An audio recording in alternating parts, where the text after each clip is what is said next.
लेना अपने कमरे में बैठी है, अपनी कला में खोई हुई है। जैसे उसकी कुशल स्पर्श के तहत कैनवास पर जीवंत रंग नृत्य करते हैं। कैंडी चमकती हैं, पतंगें उड़ती हैं, गुड़िया झपकती हैं। लेना की पेंटिंग हर ब्रश स्ट्रोक के साथ वास्तविकता को धता बताते हुए जीवंत हो उठती हैं। प्रत्येक रचना अस्तित्व में आती है। एक असंभव सपना उसके कमरे की सीमाओं के भीतर मूर्त रूप में साकार होता है। फिर भी जीवंत तमाशे के बावजूद उदासी का एक सूक्ष्म साया बना रहता है, जो रंग के विस्फोट का शांत प्रतिवाद है। धूल के कण धूप से भरे कमरे में नाचते हैं, क्योंकि एक जादुई ब्रश रहस्यमय ढंग से लीना के बिस्तर के नीचे से खिसकता है। लेना सावधानी से ब्रश उठाती है। उसका हैंडल स्पर्श करने पर चिकना और गर्म है। हिचकिचाते हुए स्ट्रोक के साथ लीना एक जीवंत लाल गेंद खींचती है।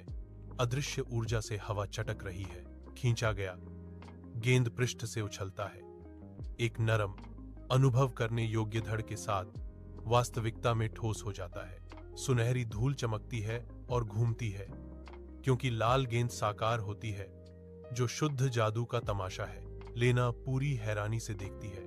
उसकी आंखें अविश्वास और बढ़ती हुई आश्चर्य से खुली हैं। लेना दरवाजा बंद करती है। धूप उसके कमरे में फैलती है।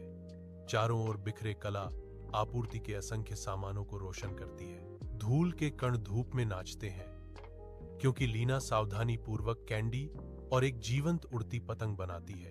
अधूरे पड़े प्रोजेक्ट्स जगह को बिखेरते हैं, जो लीना की असीम रचनात्मकता और कल्पना का प्रमाण है। टॉमी की आवाज रचनात्मक बुलबुले को तोड़ती है। लेना, क्या तुम खेलना चाहती हो? लेना रुकती है। उसकी आंखों में ध्यान भंग होता है, इससे पहले कि वह दृढ़ता से जवाब देती है, मैं व्यस्त हूं। उसके चेहरे पर दृढ़ संकल्प अंकित था। लीना अपनी कला में लौटती है। पतंग उसकी केंद्रित महत्वाकांक्षा का प्रतीक है। अपने कमरे में लीना ब्रश को घूरती है। उसकी भौहें एकाग्रता में सिकुड़ी हुई हैं, लेकिन अपेक्षित जादू मायावी बना हुआ है। लीना के चेहरे पर निराशा छा जाती है, क्योंकि वह फिर से कोशिश करती है। उसके कांपते हाथ में ब्रश बेअसर रहता है। तुम काम क्यों नहीं करोगी? लीना फुसफुसाती है। उसकी आवाज निराशा से भरी हुई है, क्योंकि उसकी उम्मीदें कम होने लगती हैं। हार मानकर वह ब्रश को घूरती है। पछतावा आ रहा है। मुझे इसे साझा करना चाहिए था, वह फुसफुसाती है। उसकी आवाज मुश्किल से सुनाई देती है।